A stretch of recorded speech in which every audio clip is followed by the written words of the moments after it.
Halo, hari ini kami akan mengajarkan cara penggunaan Promox Virtual Environment dan Docker. Sebelum masuk ke demo Promox dan Docker, kami akan menjelaskan dulu apa itu Promox Virtual Environment dan Docker. Pertama, Promox Virtual Environment adalah sebuah open source tool untuk server virtualization yang mengintegrasikan virtualization teknologi dan web-based management interface, di mana Promox ini juga membantu dalam mengkonfigurasi networking, storage, hardware, firewalls, monitoring, ISO management, dan hal-hal lainnya yang berkaitan dengan konfigurasi virtual machine. Terus selanjutnya, fitur-fitur yang disediakan oleh Promox. Untuk virtualization support, Promox ini mensupport kernel-based virtual machine, dan juga mensupport Linux-based container. Terus untuk feature security, Promox ini menyediakan secure connection melalui SSL dan TLS, dan juga menyediakan firewall dan role-based access control dari bawaannya. Selanjutnya Docker. Docker merupakan open source platform yang didesain untuk membuat environment terisolasi untuk menjalankan aplikasi tanpa menggunakan OS kernel secara full. Terus selanjutnya benefit dari Docker. Benefit dari Docker memudahkan developer untuk mempackage aplikasi dan dependensinya menjadi satu kontainer. Memastikan aplikasinya dapat berjalan secara konsisten pada platform lokal, server, cloud, ataupun virtual machine. Terus selanjutnya Docker Concept. Terdapat beberapa Docker Concept yaitu Docker File, Docker Image, Docker Container, Docker Volume, dan Docker Network. Pertama, Docker File. Docker File itu adalah sebuah text file yang berisi instruksi atau komen dalam membangun Docker Image. Docker File ini nanti akan dibuild menjadi Docker Image.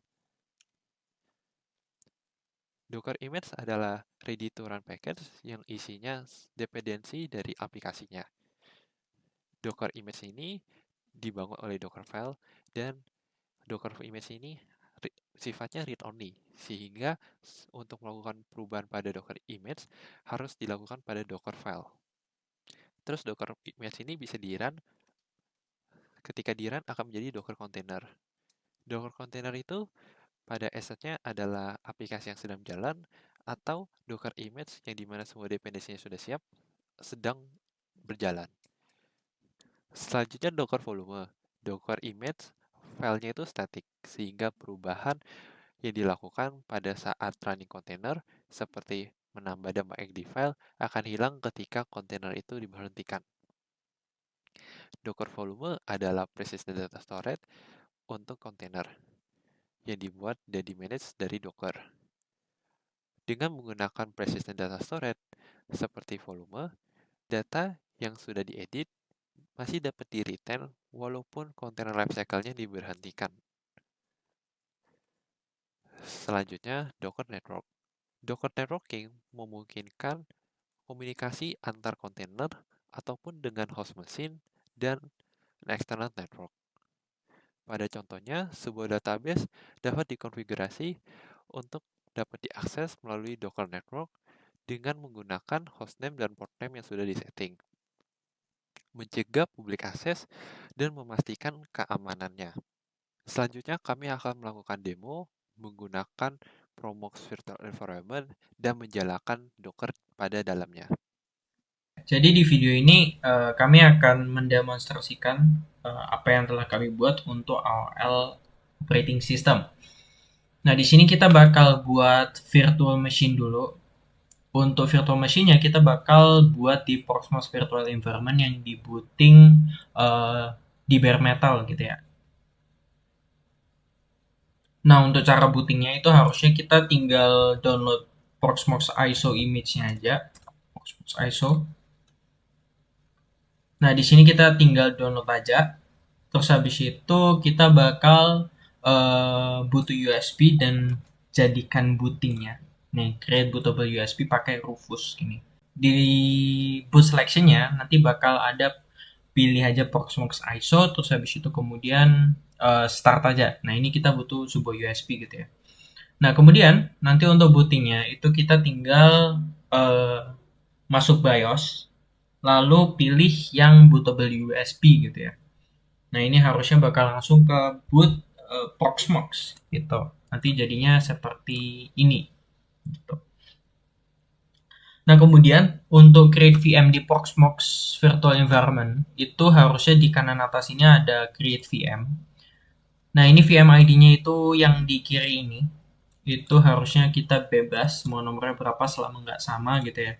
Terus name-nya misalnya test gini atau node gini. Terus untuk OS-nya kita bakal pakai OS yang udah kita download di Proxmox. Yang ini ada Bionic Server Cloud Image sama Jammy.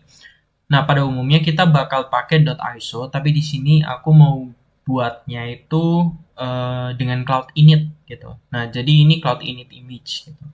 Nah, ini tinggal dipilih aja misalnya Jammy server gitu ya. Ini harusnya Ubuntu Jammy. Terus ini tinggal masuk ke sistemnya, ini harusnya dibiarin aja default. Terus untuk disknya ini kita bisa atur disk size-nya mau berapa. Misalnya 10 gini, 10 GB storage gitu. Nah, kemudian lanjut ke CPU. Ini harusnya core-nya berapa, misalnya 2 gini ya. Terus memorinya ini RAM-nya berapa, misalnya kita mau 3 GB, berarti 1024 kali 3. Nah, karena ini kita mau 2 GB aja, berarti 1024 kali 2 gitu. Nah, kemudian untuk networknya, ini harusnya ada beberapa network yang udah ku setting. Ini harusnya untuk kita bisa akses websitenya. Ini kita tinggal pakai VMware 2 aja. Untuk VLAN-nya nggak usah, karena kita nggak setting. Terus kita biarin semuanya MAC address-nya auto, firewall-nya bebas, mau dinyala-matiin. Terus kita confirm. Nah, ini harusnya ada summary semua settingan virtual machine yang udah kita lalui barusan. Gitu. Kemudian kalau misalnya udah yakin, kita finish aja. Nah, sekarang kita bakal masuk ke VM-nya. Oke. Bentar.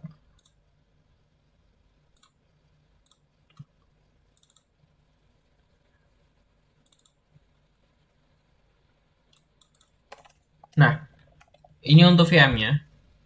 Harusnya bisa dilihat di sini ada tab Cloud Init. Nah, ini kita bisa sebenarnya atur user password-nya kita mau apa. Misalnya user password ini adalah user password yang kita loginin ke Node Instrument. Misalnya dev231 terus isi aja password-nya apa gitu. Nah, harusnya dia bakal login. Ini untuk user password-nya. Kemudian untuk SSH public key-nya itu device yang kita bisa langsung tembus SSH-nya tanpa memerlukan adanya password gitu. Jadi kalau misalnya kita coba untuk SSH, terus habis itu kita ke IP-nya, IP-nya itu didapat dari static IP ya. Ini kita udah config juga di NAT 0 nih, 10.101.101.20 di subnet 24. Kemudian gateway-nya itu 10.101.101.1.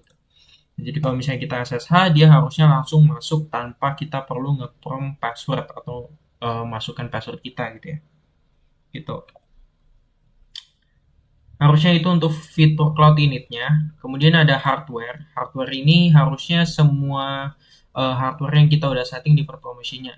Nah, ini harusnya bisa disetting ulang gitu ya. Kalau misalnya kita mau nambahin RAM gitu ya. Nah, ini harusnya tinggal di restart aja VM-nya, dia bakal ke apply gitu. Oke, sekarang kita lanjut. Harusnya sekarang tugas kita itu adalah untuk download Docker-nya. Ini harusnya udah ada dokumentasinya di Docker Docs. Ini kita tinggal ikutin aja semuanya. Misalnya yang ini setup Docker apt repository. Ini harusnya di Ubuntu ya. Karena kita pakai Ubuntu, kita bakal cari Docker Engine, install yang Ubuntu. Terus kemudian kita tinggal copy paste aja semua komennya yang ada di Docker Docs-nya. Gitu.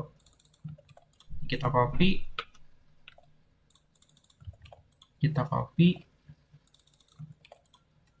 oke, copy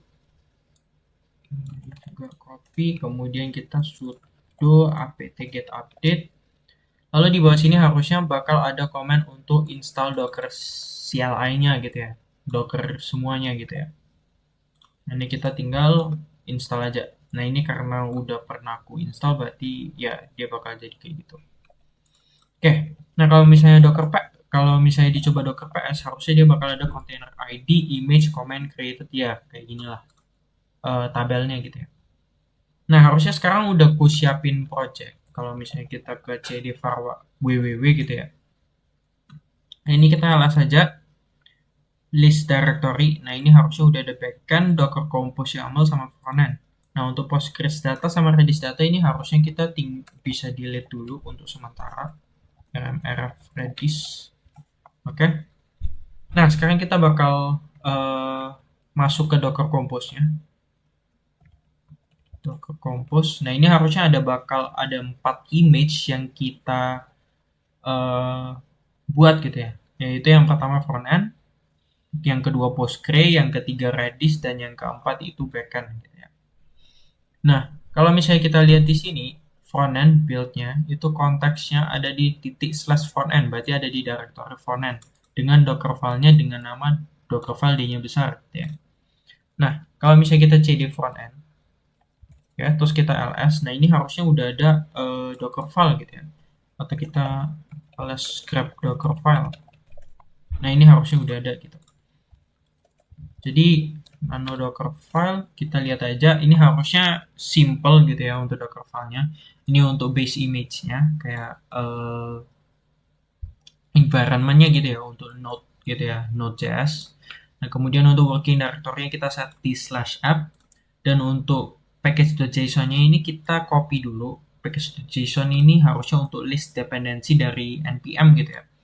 Kemudian kita install dengan npm install, lalu kita baru copy semua project di directory yang ada yang sama dengan docker file ini. Jadi kalau misalnya kita ls, semua file dan folder itu bakal di copy semua ke dalam docker image yang sedirectory sama docker file gitu ya. Gitu. Kemudian kita expose 3000, terus cmd npm run dev aja. Ini harusnya untuk expose 3000 ini harusnya nggak perlu juga nggak apa-apa gitu ya. Kita npm run dev aja, itu untuk frontend-nya. Kemudian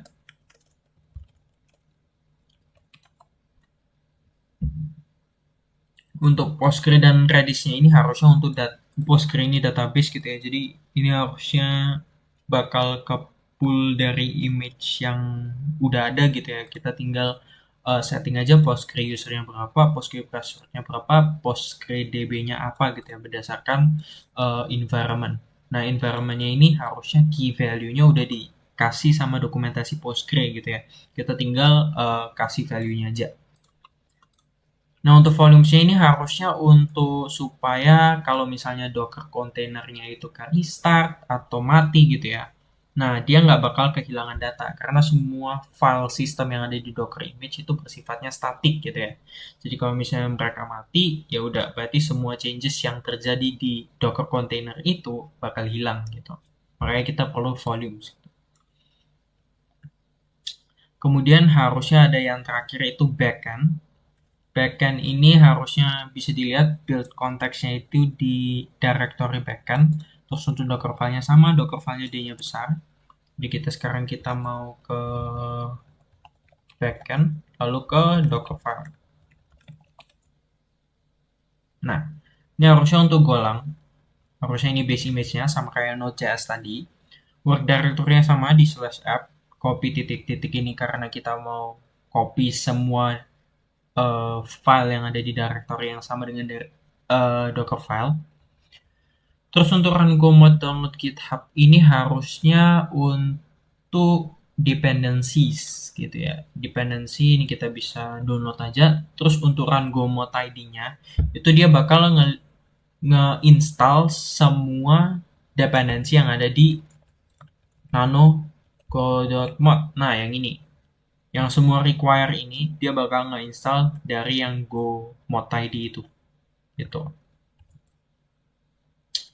Terus habis itu untuk jalaninnya harus nano docker file. Untuk jalaninnya harusnya tinggal go spasi run spasi titik untuk jalanin servernya atau jalanin aplikasi go-nya. Gitu.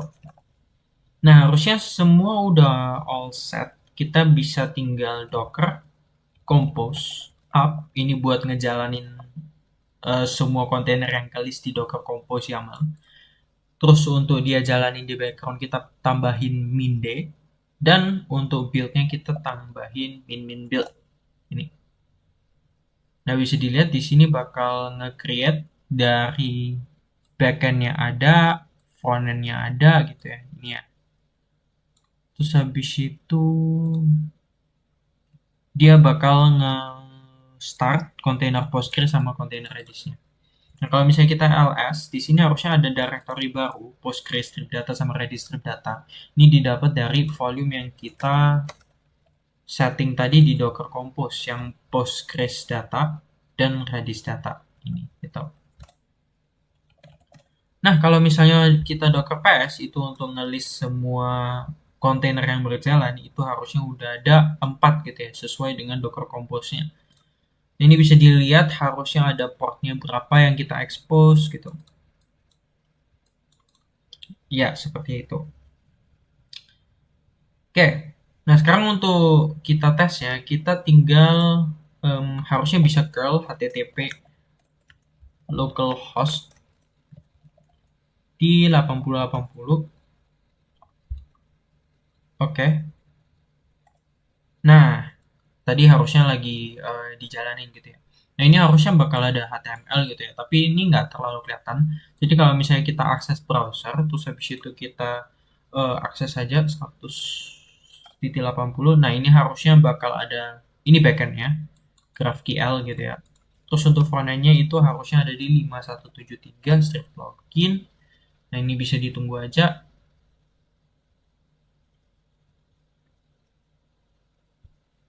Oke.